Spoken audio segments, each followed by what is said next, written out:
cuesta abajo, piedra amiga de mi arroyo. Qué linda es tu mañanita, de rocío y pasos cortos.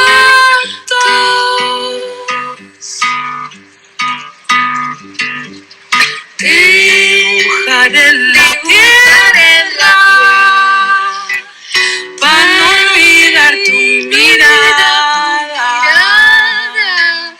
Traigo enredada en el lado de mi alma una flor de tus mañanas.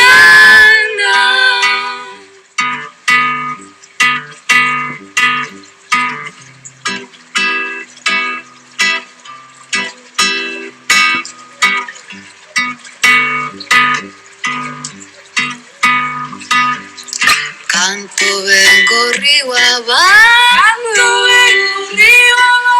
espérame en la quebrada,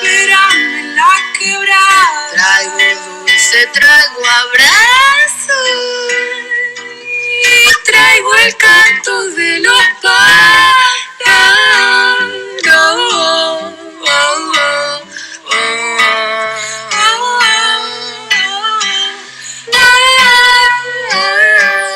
Welcome everyone, we'll be getting started in just a few moments.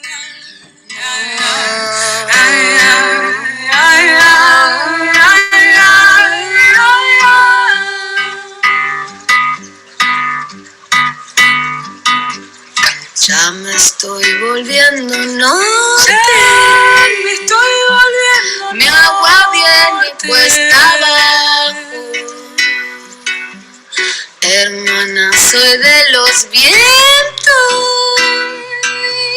miro la montaña y canto.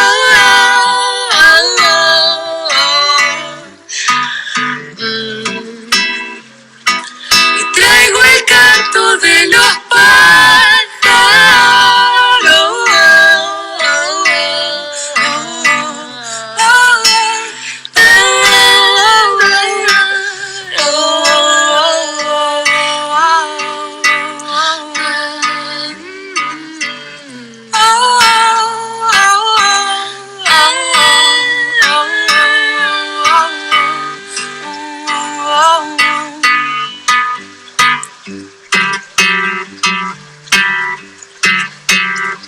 Welcome everyone, thank you so much for joining us today. We are so thrilled to be discussing Barcelona Dreaming with Rupert Thomson and Elizabeth Heiter. For those of you who are new to the game here, let me tell you what's going on today.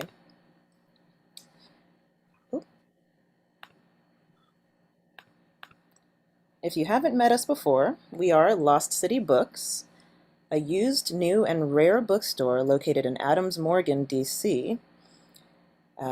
We are run by a close-knit team of some of D.C.'s coolest kids, among whom I count myself. Artists, educators, musicians, writers, and of course avid readers all coming together to create this unique environment and curate an eclectic selection of books. I am your host for this afternoon, evening, wherever you are in the world, and I'm so pleased to be here today. Rupert Thomson was born in Eastbourne, Sussex, England, and studied medieval history and political thought at the University of Cambridge. His highly acclaimed works include novels Secrecy, The Five Gates of Hell, Death of a Murderer, The Book of Revelation, Soft, and The Insult, as well as a memoir. The Insult and a memoir. This party's got to stop. In 2015, Thomson was named a Fellow of the Royal Society of Literature. He lives in London. I'd like to hear a little bit about how London is this time of year. Publishers Weekly best-selling author Elizabeth Heiter likes her suspense to feature strong heroines, chilling villains, psychological twists, and a little bit of romance. Her research has taken her into the minds of serial killers, through murder investigations, and onto the FBI Academy's shooting range. Her novels have been published in more than a dozen countries and 8 languages. They've also been shortlisted for the Holt Medallion, National Reader's Choice, Daphne du Maurier, and Booksellers' Best Awards, and won the RT Reviewer's Choice Award. A little bit about the book we're here to discuss today. Set in Barcelona in the years leading up to the financial crash of 2008, these poignant, interlinked stories follow ordinary people whose lives will be changed forever. Like Robert Altman's film Short Cuts, Barcelona Dreaming is made up of 3 interconnected stories that are bound by time and place, and by the way characters weave in and out of them. A crime that remains unreported in one story has light shed on it in another. Exploring addiction, celebrity, racism, immigration, pornography, and self-delusion, Barcelona Dreaming has the feeling of a modern fable, underpinned by a longing for the inaccessible and a nostalgia for what is about to be lost. Wow. And without further ado, I'd like to welcome our guests for the evening. Rupert, how are you? I'm really well, thank you. And Shady, and if you want to know what London's like, it's pouring with rain and kind of pretty cold, which is so weird because 3 days ago we had 30-degree heat and nobody could sleep. You know, somehow that reminds me of DC. Our weather is just as dynamic. You know, one day we'll have a really sweltering summer day, and then 3 days of hail and sleet. I can't believe you've got an English person talking about the weather. How did you trick me into that? Well, if we'd like to transition into, I'd like to hear a bit about Barcelona Dreaming. How did it come to be? And what does it mean to you as an author? Yeah, one of the questions that writers always get asked, and I'm sure Elizabeth gets asked this all the time, is how did you get your ideas, or how did you get the idea for the book? And a lot of writers really don't like that question. I've always really been intrigued by it because it's very hard to work out exactly where ideas do come from. I mean, there's something kind of intuitive about where an idea comes from, and there's also kind of something untraceable, you know, there's something mysterious. I mean, I think so much of writing a book still remains a mystery to me after you know, what is probably getting on for 30 years of writing. In this particular case, it's unusual because I did live in Barcelona from 2004 to 2010. And when I moved there, it was a place that I fell in love with really quickly. And it was the really simple things. It was the quality of the light. It was the smell of the air, the blue of the sky. It was the ordinary things. The ordinary things seemed to be really magical to me. And it's the ordinary things that were a source of pleasure. And, you know, like every time I went out of the door in Barcelona, my heart sort of lifted. And it doesn't really do that in London. So that's a sort of quick way of saying that I felt really embedded really quickly. I went actually not knowing anybody there and not having any of the language, and that didn't seem to matter because I knew I would meet people and I knew I would learn the language, probably not both of them because you've got 2 languages in Barcelona. But so, you know, the years went by and then it got to 2008 and there was this sudden moment where the Lehman Brothers crashed. You know, the bank collapsed in America and we didn't realize it. But I remember somebody saying to me at the time, somebody said, there's a wave coming. And we were all going, what do you mean, a wave, you know? And so it proved to be, you know, because within a few months of Lehman Brothers crashing, the pound crashed against the euro. So in terms of my living costs, my cost of living kind of suddenly went up 30% overnight. And I had my wife and my daughter there, and everything went up from milk to rent, you know, you name it. And we sort of looked at each other and we realized that it wasn't going to be possible to stay. Maybe we kind of clung on for another year, but it became really apparent that we couldn't really afford to live there anymore.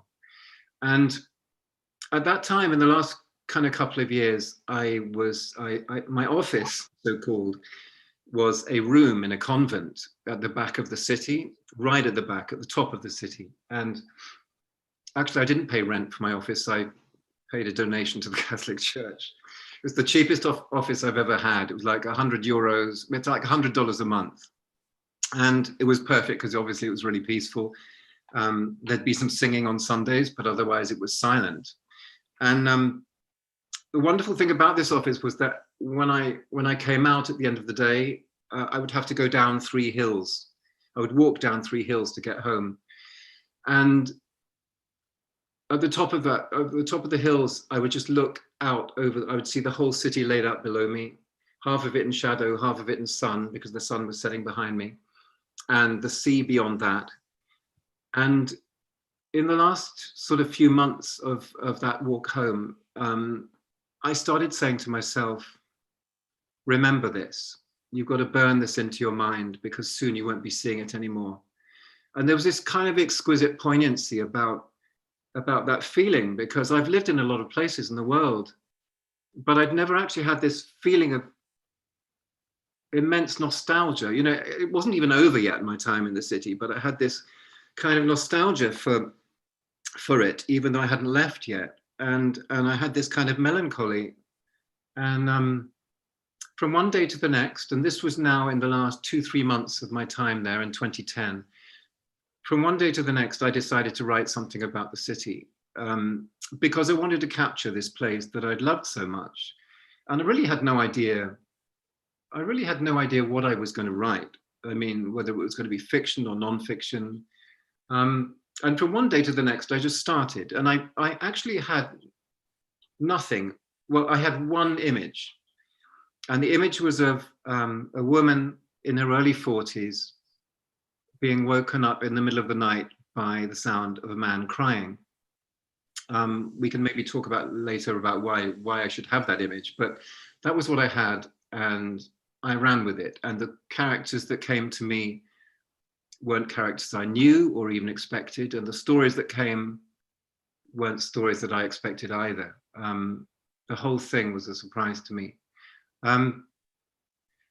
So basically, I'm going to read.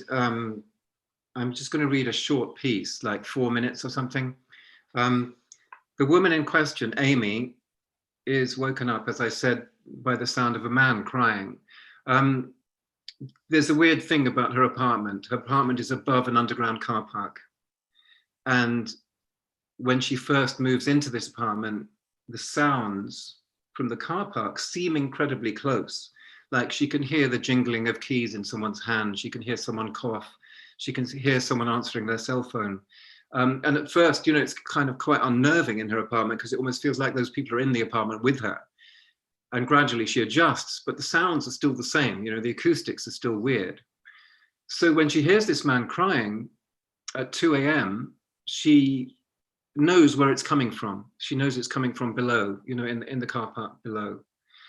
So she does quite a strange thing, I suppose. She puts on her clothes and she goes outside and she goes down into the underground car park. And she finds this young Moroccan man, and he's got his, you know, he's got his head in his hands on the hood of a car, and he's crying. And another strange thing she does is she says, "Are you all right?" And then she takes him upstairs into her apartment. And her idea is she's going to let him settle down. She'll give him a cup of tea or a glass of water or something. And then when he feels better, she'll escort him out onto the street and he'll go home, you know, and that's kind of what happens. And she thinks that's the end of it. But 4 days later, she comes home and she finds him waiting for her outside her apartment. And he says he's come to cook for her because he wants to thank her for her kindness, the 4 days earlier. So this is what happens next. His name was Abdul, he told me, and he was from Tangier. He'd been living in Barcelona for about 6 months. He'd learned to cook when his mother was knocked down in the street and broke her arm. He was 14 then.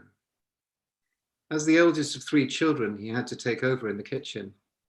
His mother would issue instructions from a nearby chair. "No, not like that," he said, imitating her. Cut into smaller pieces. Stir more slowly. You forgot the salt. He was smiling. He hadn't seen her in almost 3 years. She was still back home in Morocco. That evening, Abdul cooked a lamb tagine.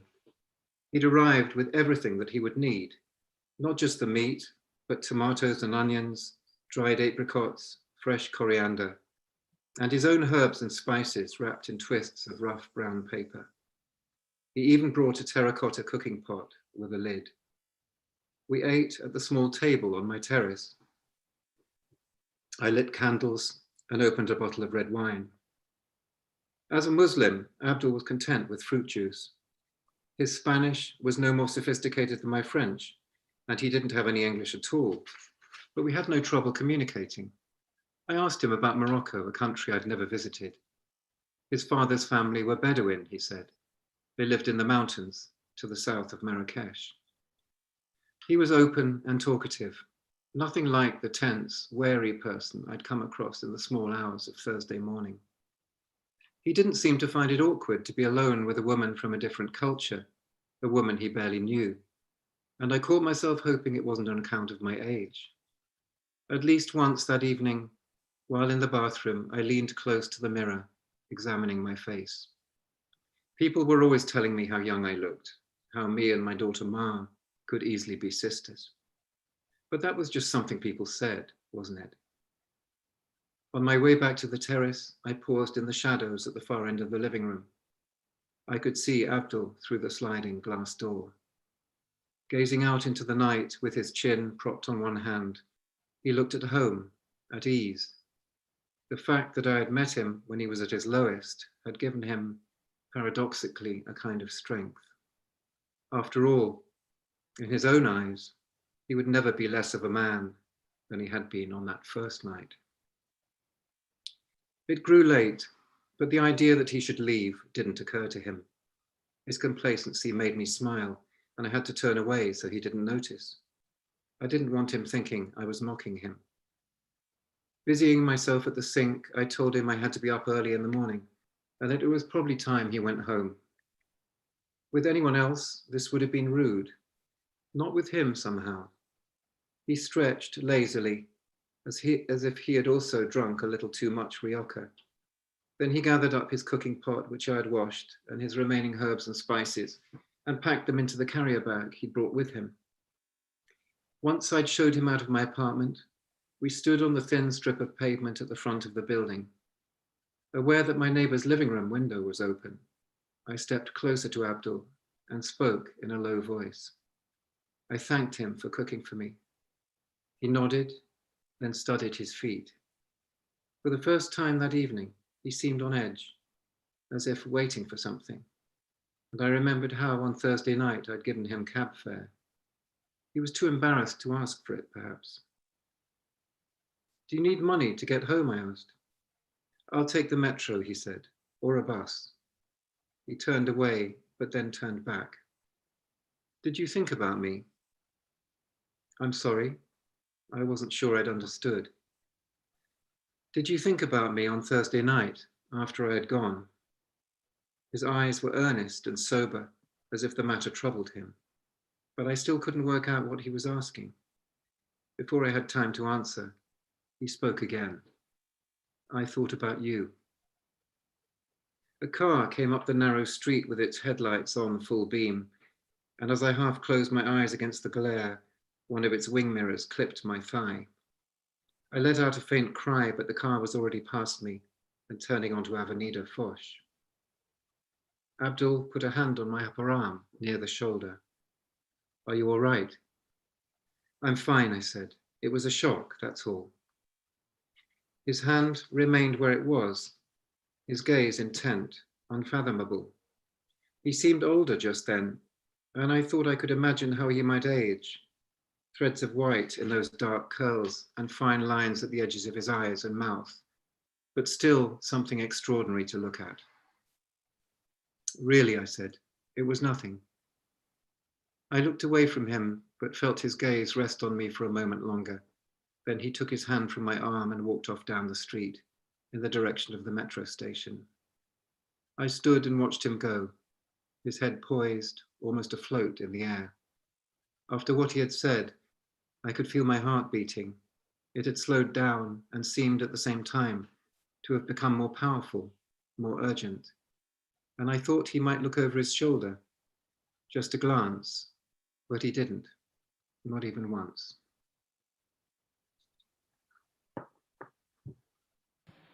Wow, thank you. That was a very intense and moving encounter from the novel. I'd like to sort of open the discussion as well to you, Elizabeth.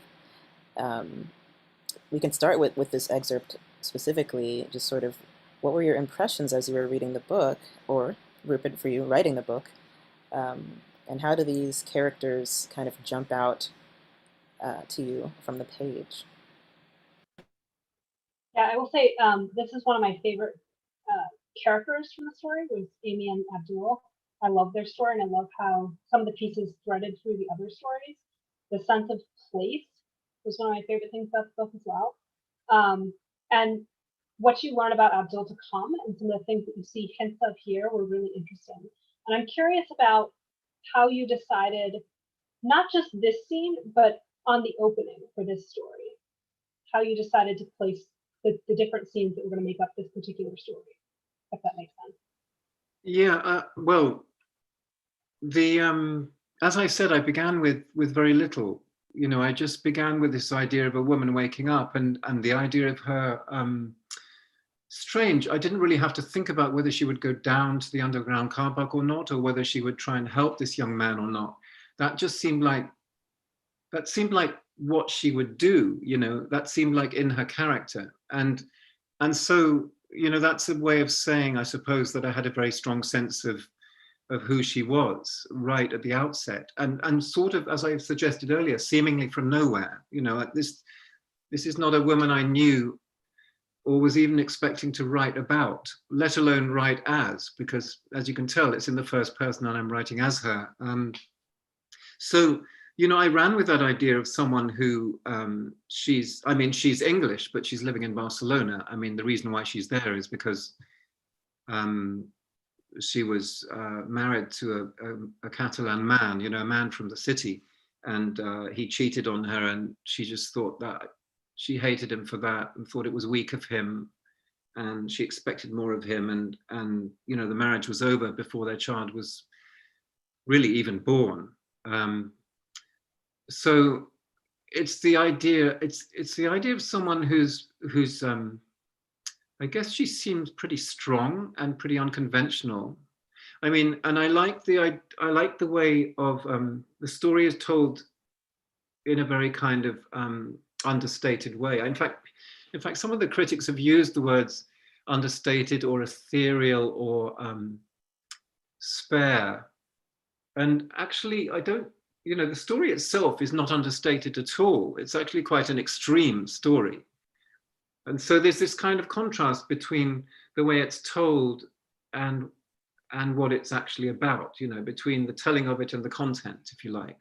And I think that's another way of also conveying Amy's character, you know, because for her, she's the only person in the story who is kind of not shocked by this relationship that she's having with this man who's kind of half her age and is an undocumented immigrant, you know. So I mean, it turns out that he's actually you know, he's kind of far more troubled than she realizes at the outset of the story. But it takes her a while to realize that, to coax that knowledge out of him. So for me, it's a very kind of tender story, you know, and the relationship is a very tender one, but it's a relationship that that is put under pressure by people's attitudes. And this is where, you know, you get into subjects like racism, because it's really the racist attitudes surrounding their relationship that cause the problem and give the story its urgency and its momentum. And it's really interesting. I mean, in London, for instance, in London, immigrants don't really stand out that much because, you know, the population of London is like, I think white people are now less than 50% of the population of London, you know, so that's what I mean by immigrants don't necessarily stand out. London is an incredible melting pot. I think that's its great strength, you know, that it has people from absolutely everywhere in the world, and they're all mingling together on the street. In Barcelona, it's very different. In Barcelona, it's pretty much a white population, and the immigrant population stands out. You know, you can see the Moroccans, you can see the people from Peru or Bolivia or Ecuador, and in fact, the immigration is quite. The immigration itself is quite particular as well. You know, a lot of Moroccans and a lot of people from Central and South America, and they tend to live in their own areas, and they stand out on the street. And so, you know, I kind of, I hadn't realized until I started writing about Barcelona that I'd really noticed this. You know, it's funny, you don't write what you know, but you find out what you know by writing. You know, it's a kind of curious thing about writing. It tells you things that you already knew, but you didn't know you knew. So, and when I say it stood out for me, I mean, I had a very highly qualified Indian friend, you know, who I got to know because her daughter was at the same school as my daughter. And this woman was often mistaken on the street for someone's maid. This happened to her regularly. Also, taxis would refuse to stop for her. And once, I remember, her male neighbor asked her to take out his rubbish, his garbage, because he assumed once again that she was a maid working for the family who lived next door. So, you know, I guess all this stuff that I'd observed really fed into that story, you know, and fed into the creation of the character who is actually living in the next apartment from Amy, and who really forces their relationship and the entire story to a kind of, well, really dramatic point. Yeah, the way in which Amy's character, I mean, to me, she felt very steady throughout the whole book. And the fact that she was so calm about everything that was happening, especially in the beginning of the book. She, you know, she met this man who she didn't know in a car park. Presumably, he didn't live in that apartment, or she probably would have known him. She invites him up to her house to help him and make him feel better. And in the scene toward the end that you're talking about, which I won't give away, I think even there she was so calm, knowing what she needed to do and why.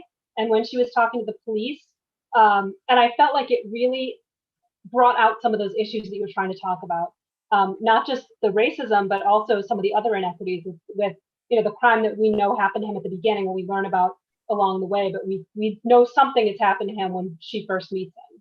Yeah, you know, you say she's calm and steady, which I think is right, but also I think I feel as if with her there's a kind of anger as well underneath, you know. So there's stuff that she's quite angry about. I mean, I think the betrayal, her husband betraying her when she was pregnant with their first child, when she thought this was really a relationship, because she's very young at this point, you know, not in the point of the story, but this is the marriage that she had. She was very young when she got pregnant, and when she was first married to this man, you know, she was only 20, 21, and he was only a couple of years older. And I think she felt like this was the relationship that was going to last forever. And, you know, to have this betrayal happen in such a kind of banal way as well, you know, like almost a kind of, it's almost like she feels she's in a cliched situation suddenly, you know, and she's angry about that, how cliched it is that her husband goes off and sleeps with someone else when she's pregnant. You know, it's like, oh God, you know, so many people have done that, so many men have done that. And she kind of hates the fact that she's in that situation. And I'm not saying the rage that or the anger that she has comes. I'm actually kind of having this idea for the first time. I mean, maybe some of the anger and rage does come from there, but also maybe she's angry about things like inequality and you know, the way in which immigrants are treated. And so, you know, like her relationship with this young man is not just sexual. It's kind of like it's like an empathetic relationship. You know, it's like she's on his side, you know, against the people who are against him. That's what I'm trying to say. Yeah, and I think her kind of suppressed anger really comes out, I think, even in the early scenes with her talking to her neighbor, and her neighbor is clearly not a nice man right from the beginning.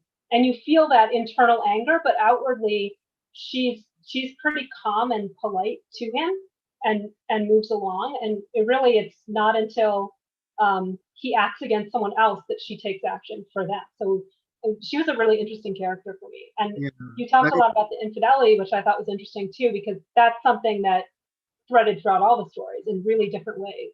Yeah, true. I mean, we're focusing on just one story, but I guess that's the place to start. I mean, it's interesting because the whole thing about this, you know, this is a novel made up of 3 long short stories. And weirdly, when I first wrote it, back in 2010, the first draft of each of these stories, one after the other, each of the stories, I can't remember what order they came in. I don't remember now, but each of the stories was sort of the same length, about 70 pages each, which is kind of this really odd length because it's not a short story, and it's too long to be a short story, and it's too short to be a novella, you know. And yet there are some really good examples of, I don't know whether you know Tobias Wolff, The Barracks Thief, you know, or E. Annie Proulx, Bareback Mountain, you know, both those stories, or they're that sort of length, you know, and it's a kind of fascinating length. You don't really know what to do with it. And it was only because I ended up with 3 that I suddenly thought, oh, right, well, they seem to belong together. You know, I don't know what order they come in, or I don't know how to put them together exactly, but you know, they're bound by, obviously, by time and place. They're bound by time and place to start with, but they're also, as you suggested, Elizabeth, there's this, you know, there is a crime at the beginning, and this crime throws a shadow forwards through the book. And it's not that you actually do kind of find out who committed the crime, and a kind of justice is served, but it's not the justice that you're expecting. In fact, it's quite a weird form of justice. But I liked the way that, in fact, that was one of the reasons why I did put this story first, because it meant that crime, you would establish that up front, and it would throw a shadow forwards. You know, it would be another thing that bound the 3 stories together. The danger, I guess, with this kind of exercise, you know, in terms of writing fiction, is that you go too far with trying to connect the stories up, you know. And there were certain points where I got too cute, and, you know, I would say, oh God, I could have that person from that story appear in this scene, in this story, and wouldn't that be clever, you know? And I suddenly found myself being clever, and I thought, oh God, I don't, you know, I had to then pull back and disentangle things again, because I had to have confidence in the fact they were connected in fundamental ways, you know. But there is one other interesting female character who runs through all the stories, you know, who's called Monsi, and she's Amy's best friend. So she's the best friend of the woman who tells the first story. She's the ex-wife of the man who tells the second story, and she's the employer of the man who tells the third story. So, you know, I didn't realize that was going to happen, but that was another really nice kind of way of binding the stories together. You know, the fact that this woman was a kind of hub that the other characters passed through. That's really interesting. I'm curious to hear you say that you didn't originally know these stories were going to go together, right? So it sounds like after they were written, or you had drafts and you'd explored particular themes. I mean, the themes feel like they go together even if characters didn't overlap.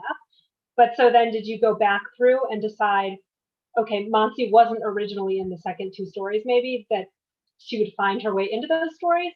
Or did she just happen to already be there, and then you realized the three stories were going to go together? I think she was in the middle story as the alcoholic jazz pianist's ex-wife. That's a difficult sentence to say. She wasn't in the third story immediately. The third story is about a young translator who has an unrequited love for this woman and becomes involved with a shady foreigner from London. And, you know, he obviously has employers who commission him to do translations of foreign literature. I think I decided to make her the employer. I mean, but I went back a couple of days ago, because this, as I say, the first version of this was written so long ago, 11 years now. I'd forgotten actually anything about how these started, you know, what shape they were in. And I skimmed through all three stories, the first drafts of them. And I was kind of amazed by how much they were there already. I mean, the sentences weren't good enough, and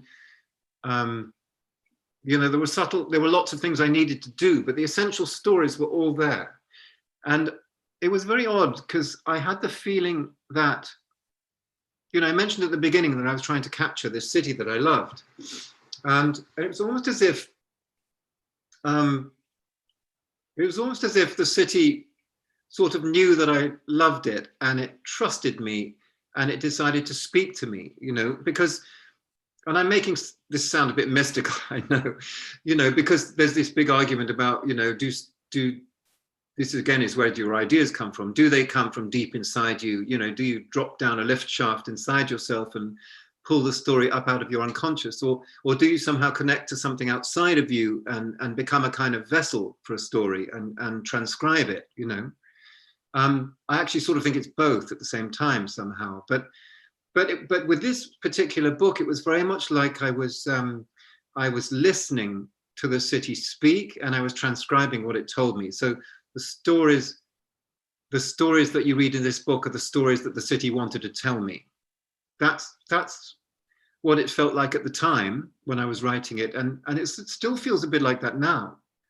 So it's kind of an eerie experience. I mean, I don't know about you, Elizabeth, but I mean, my favorite thing is the first draft of a book, because it's always like a journey into the unknown. You know, it's like a complete exploration, and I'm really like in the dark, and I've no idea where I'm going. I've no idea where I'm going to end up.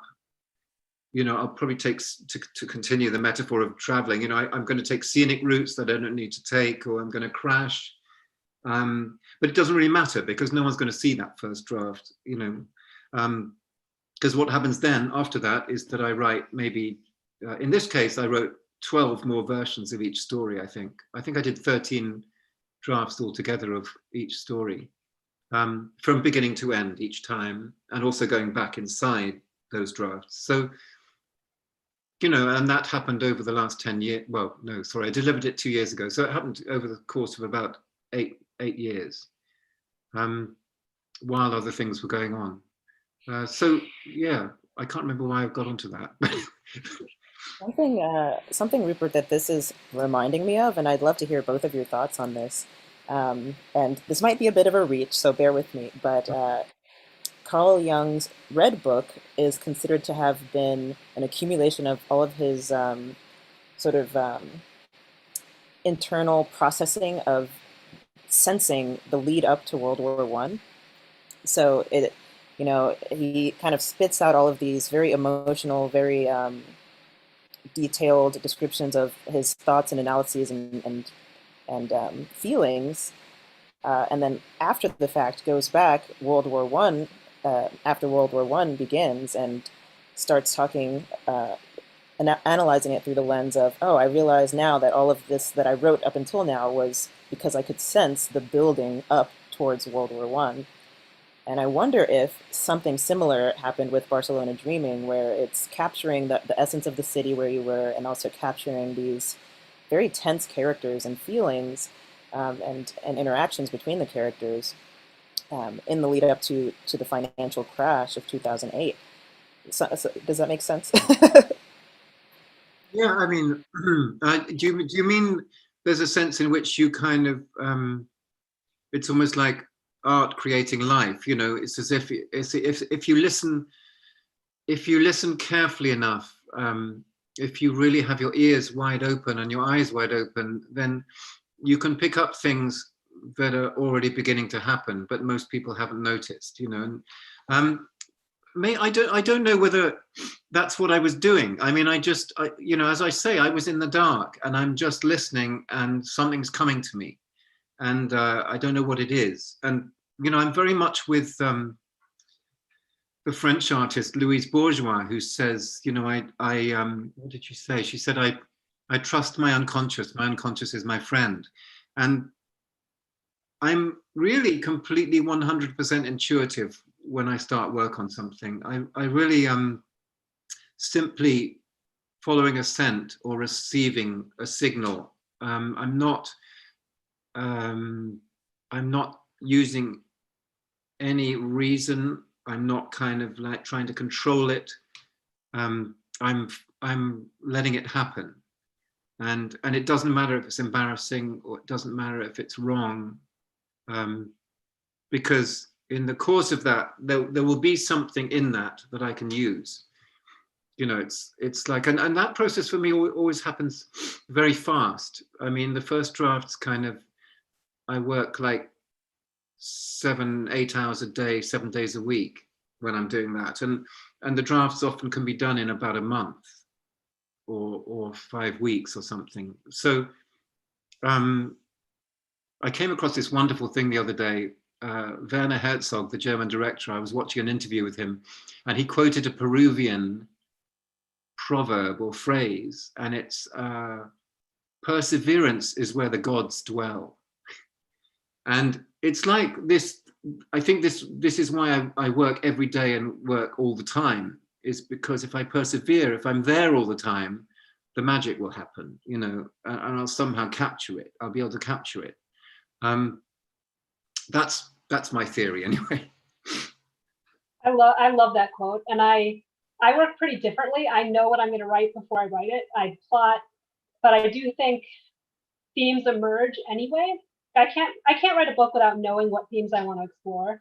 And usually the things that I want to explore, they may or may not be things that are, you know, something that I'm seeing around me that has not been noticed. It's always something that's bothering me, though, that I want to express through the story. And I do think sometimes in the process of writing, other things pop up, other themes unconsciously through the characters as they engage with the plot that I wasn't expecting to see. And so then when I go back through and I find that thread and I realize how strong it is, it's like subconsciously I intended to put it there from the beginning. So you're not, so you get surprised as well in the writing of something. I mean, it's not like, I mean, there are writers who plan everything. I mean, I think it happens less in fiction, or maybe it's a different kind of fiction, but there are writers who plan a lot, you know, and follow that. But I think for me, the problem would be, I would feel kind of restricted, you know, if I had too much of a plan as well, you know. I mean, it has occurred to me that one day I might try that, you know, just to see what it's like. Would it work for me? Maybe it just wouldn't work and it would be a disaster, but it's another way of doing it, isn't it? And as you say, Elizabeth, you know, it's not like there's no element of surprise. It's not like the unexpected doesn't happen. Right, and I think for me, because I do plot a lot, I know the vast majority of what will happen in my book, at least at a high level, but I still get surprised in that period that I'm spending doing the research and figuring out what the story is going to be about. In that section before I sit down and write the scenes, I get surprised there a lot. And then even when I start writing a book, even when I have the scenes plotted out and I know where I'm going, I still get surprised by some of the things that pop up either in the theme, or sometimes the story takes a dramatic plot turn too. And I write genre fiction, so you know, besides the themes, I have to be thinking a lot about do I have a suspense that's strong enough, and all those pieces as well. Right. I mean, I'm. It's funny because sometimes in the past people have tried to put my books into genre, tried to sell them as genre. It never quite works because because I'm not really doing genre. I mean, I'm a bit of a jackdaw, or is it a jackdaw or a magpie? I can't remember. Anyway, whichever bird it is that steals things. I mean, I sort of steal from genre, but I don't really obey the rules. You know, it's just the way I write. It's kind of, it's never gonna. I mean, the last book I wrote, which was under a pseudonym for very complicated reasons, my publisher tried to sell it as a vampire novel, and yes, it was about a woman who drank blood. In fact, she drank her own blood. But for me, it wasn't a vampire novel. I mean, it was much more a novel about how claustrophobic it is to live forever. You know, that's a paradox, I know, but you know, that's what I was interested in, like the nightmare of being alive forever. And also, it was about, because it was told by a woman, or was about a woman, it was about how women who are really independent and self-sufficient are a real threat to men. You know, how men are kind of somehow threatened by that, or a lot of men are. And I really wanted to look at that as a subject, you know, like I set up this woman as someone who didn't need anybody else. And of course she attracts men, but then men don't know what to do with her, and they're kind of freaked out by how she is, or kind of threatened, or you know, it doesn't, basically most men don't seem to know what to do with that.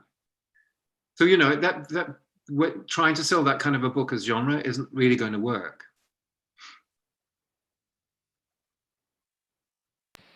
I wonder too about how Barcelona Dreaming kind of fits into your larger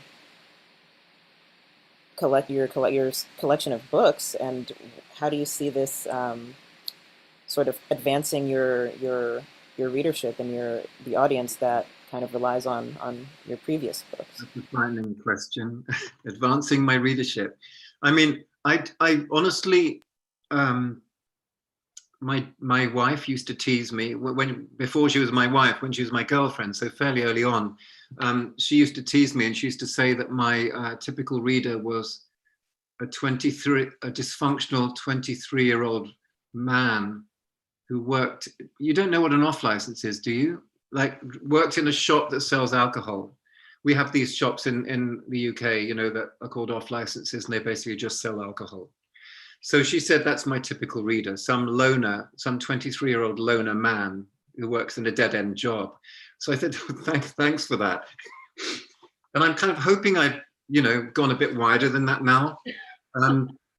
But I honestly don't know. I'm always really staggered by the range of people. And I'm not, you know, I'm not a bestseller. I wish I was, but I'm not. And who knows why that is. It may be because people perceive every one of my books as being different. This is what the critics often say about them. So, you know, and in a sense, you can look at the surface of the book, of the different books, and you could say, wow, they seem really different. Because, you know, like in the last 10 years, I've written a book. Secrecy was set in 17th century Florence, about a bizarre wax making artist who makes wax models. You know, then you've got Catherine Carlyle, which is set in the 21st century, and it's about a young woman who's IVF and who goes on this bizarre journey from the hot into the cold. Then you've got the so-called vampire novel. You've got Barcelona Dreaming. They on the surface of it, they all look very, very different. I happen to think they're more similar than critics think they are. I think if you scratch the surface, you discover certain preoccupations. You know, it's kind of a bit dangerous for me to talk about that, I always feel, because I don't like to know too much about what I'm doing. You know, I like to go into each new project feeling it's a completely new thing, and difficult and strange and a challenge. But you know, there does seem to be, if I look back, because there are 14 books now, and there does seem to be a kind of interest in trauma. Quite a few of the books start with trauma, you know, where something happens to the main character that completely derails their life, you know, completely shifts them from being one person to another person. And what I do is I then watch them as they try to deal with having to be someone else. And, you know, I could go back, I could come up with theories as to why I do that, I suppose, you know, and again, that's a little bit dangerous. But, you know, I did lose my mother when I was 8 years old, and I don't have any memory of her. I don't remember anything about her, even though I was 8 when she died. You know, I should really have memories. There must be memories in my head somewhere, but I've repressed them to such an extent that I can't access them. And I wrote about this a little bit in my memoir. I very much have this sense of the person I might have been if she hadn't died. You know, it's almost like if I look to one side, there's another version of me just out of at the edge of my field of vision, and he's the person I would have been. You know, and I'm this person who's had to deal with that and has had to kind of rebuild myself, I suppose. You know, after something like that happens, you know, it pulls the earth from under your feet, and you have to and you get dismantled by it. And as a child, children often kind of just carry on. That's what children do, but of course they're carrying on, and underneath is all this damage. And as an adult, you have to start addressing that and dealing with it. You know, so it may be that, I mean, that's a very crude explanation of maybe why I do what I do. It may simply just be that trauma triggered the desire to make sense of things by writing about them. You know, it certainly seemed to be some kind of trigger for something.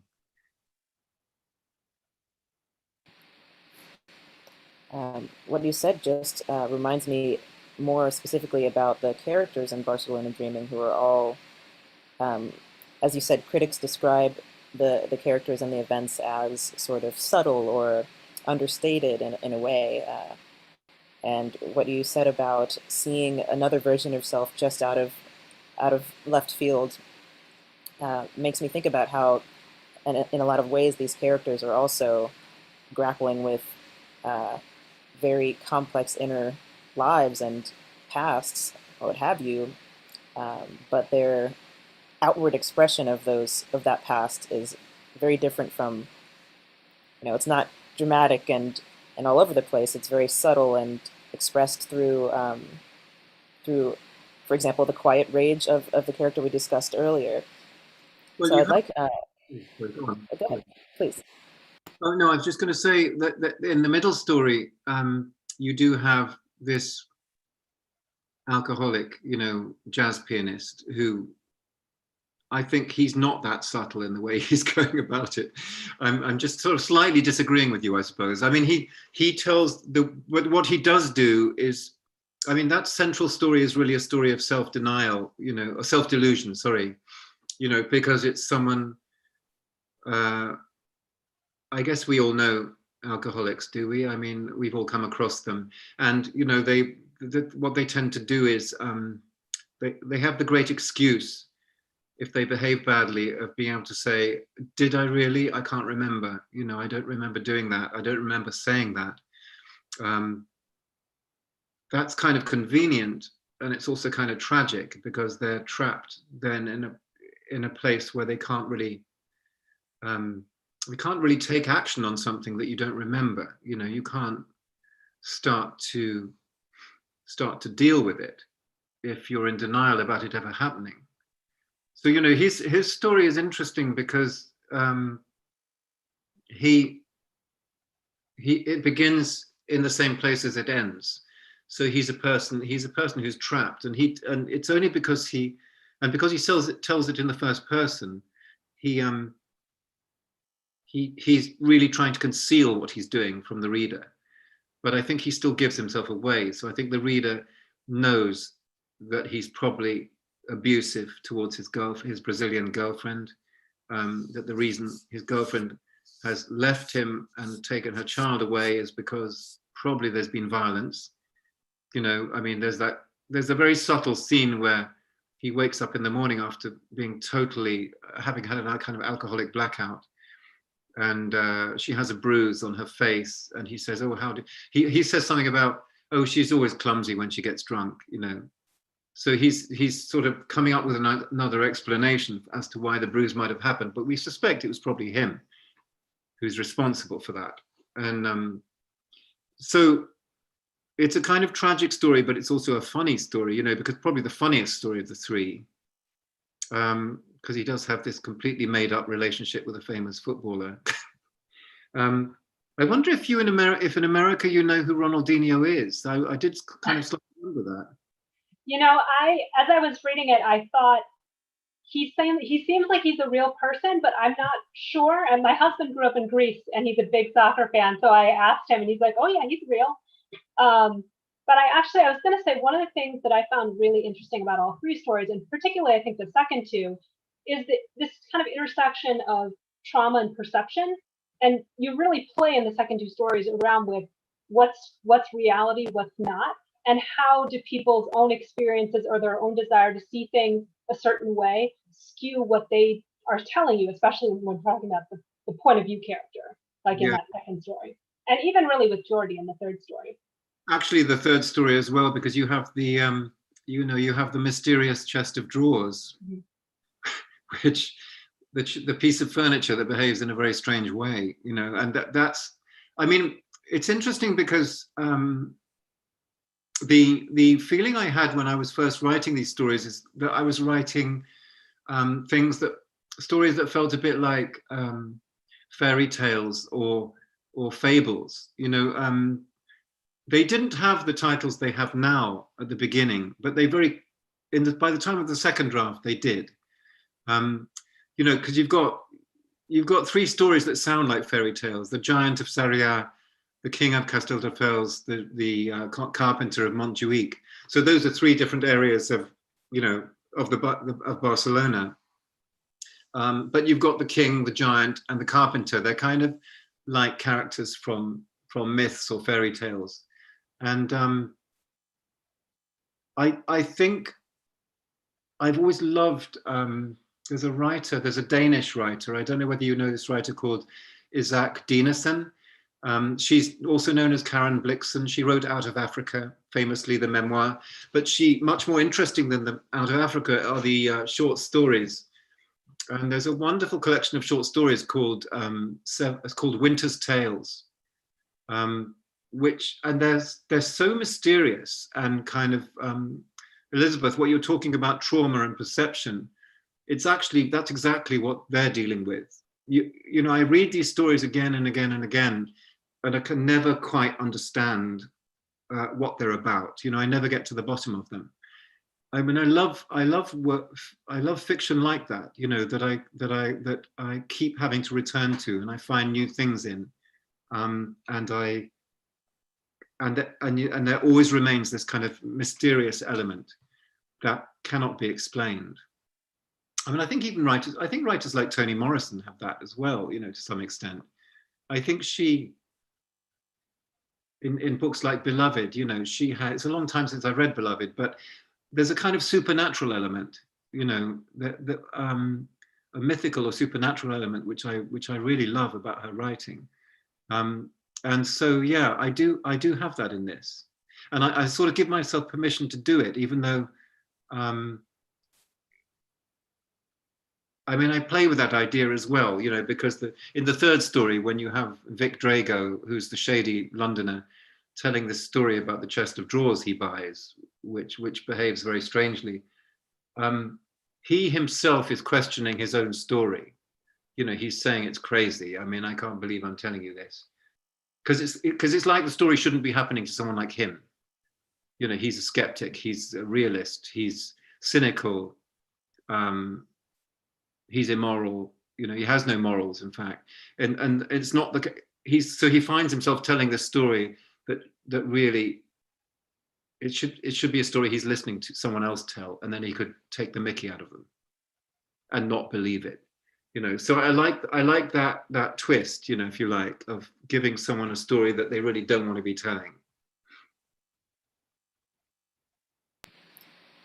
Absolutely. I think our our perceptions of of what is, what our identities mean when we can't self-define them, when we can't prescribe to others how we're perceived, Yeah. kind of comes in very heavily there. Who is We're it? coming up. JD, who was it? Do you know who said, I came across it a couple of days ago. Someone said, it was a writer. They said, the last thing you ever know about is how people see you. It's like that. That's the one thing in life that is really difficult to know, is how you're seen by others. So that's sort of what you're saying, isn't it? I mean, that whole idea of when you're telling a story, if a story is told in the first person, you're putting yourself out there. This is your version of yourself, but actually you have no idea of what people are thinking and how they're responding to it. Absolutely, yeah. Just the the challenge of being a human being is that your own internality can never really fully be known by an other person. Similarly, you can never know another person as well. This is And I why wonder, empathy is important, isn't it? say again? Why empathy is so important, because we have to try and the one great thing fiction does is you're trying to imagine what it's like to be someone else, and I think that's an incredibly important thing to do. I mean, not just as a writer, but as a human being. I wholeheartedly agree. I think that's the place of fiction, is to bring a little bit of that internality out, and share it with as many people as can find a piece of themselves reflected in it. We have a few more minutes. I'd love to take an opportunity now, if either of you have some sort of closing thoughts about how all of this is found in Barcelona Dreaming, or offer our viewers a closing statement, if you will. Ooh, Elizabeth, you've got a closing statement? I don't know about a closing statement, but I will say, when we're talking about empathy, I think one of the really interesting things about the story is not just the opportunity to experience some really different perspectives, and some are more or less likable. To me, the middle character was not all that likable, Yeah, and probably in part because I grew up with an alcoholic father who was abusive, right. and so immediately I recognized with the bruise that I know Yeah, what's happening here. But seeing that sort of claustrophobic experience he had, the reality he was completely making up for himself, was really interesting. And I think for all the characters, seeing how their own experiences impacted the perceptions that they chose to have in many cases of other people. I'm thinking of Jordy in the last story, with the woman that he had been in love with for a long time. And when she told him about her experience with Vic, or whatever his name might really be, and then he got a slightly different version of it. And I think the slightly different version, even though it didn't change what he had done, it didn't change the fact that what he had done was terrible. It kind of it allowed him to give himself permission to change how he felt about her, what he thought about her. And yeah, so I thought the way that perception was played differently in all the stories was really fascinating. And the way that it was used in the first story with Amy and Abdul and the neighbor, and her choices there, I think that was one of the things that I kept coming back to with the book, was that idea of perception and trauma, and what is reality to one person is not reality at all to another. absolutely. Yeah, yeah. I've got a quote to read. Um, I was just talking about Isaac Dinesen, the Danish writer. This is like my advice for would-be writers. This is something she says. Be not afraid of absurdity. Do not shrink from the fantastic. Within a dilemma, choose the most unheard of, the most dangerous solution. Be brave, be brave. I love that. I I mean, love that's that kind too. of dangerous advice, because it's kind of saying, push yourself out there, like aim for something that's beyond you, and don't be afraid. I think that's the best way to write. Yeah. Is to write something with every book you're not sure if you can do. Absolutely. That's always my test. You know, it's like you put your finger on it, because I always feel like if I'm finding a book easy to write, I really begin to worry. You know, I think something's wrong. Whereas I've learned to realize that usually sort of about a third of the way into writing a book, so like second or third draft, there'll often be like a few days of kind of where I experience kind of blind panic, you know, where I think, oh God, I mean, like, what have I taken on? This is impossible. This is also stupid, you know. It's like can't be done. I don't even know what I'm doing. I don't even know where I started this, and that's, you know, that used to really worry me early on with the first few books, and now if I don't feel that, I worry. You know, it's like that's become the thing I'm waiting for, because it's like a kind of rubber stamp, you know, for what I'm doing. It means that I'm attempting something that's worth attempting, because it's always better to have a beautiful failure than an easy success. Thank you both so much for those words, especially towards the end about writing. As an unpublished writer myself, looking to move to the next level, those were very encouraging. Good luck, Shady. Good luck with it. Thank you so much. And thank you both so much for being here today. This has been a really intriguing conversation about this incredible book, Barcelona Dreaming. For those viewers who are still watching, if you're curious and you'd like to read Barcelona Dreaming, come on down to Lost City Books in Adams Morgan on 18th Street. We still have copies available, and you can order them online through our website.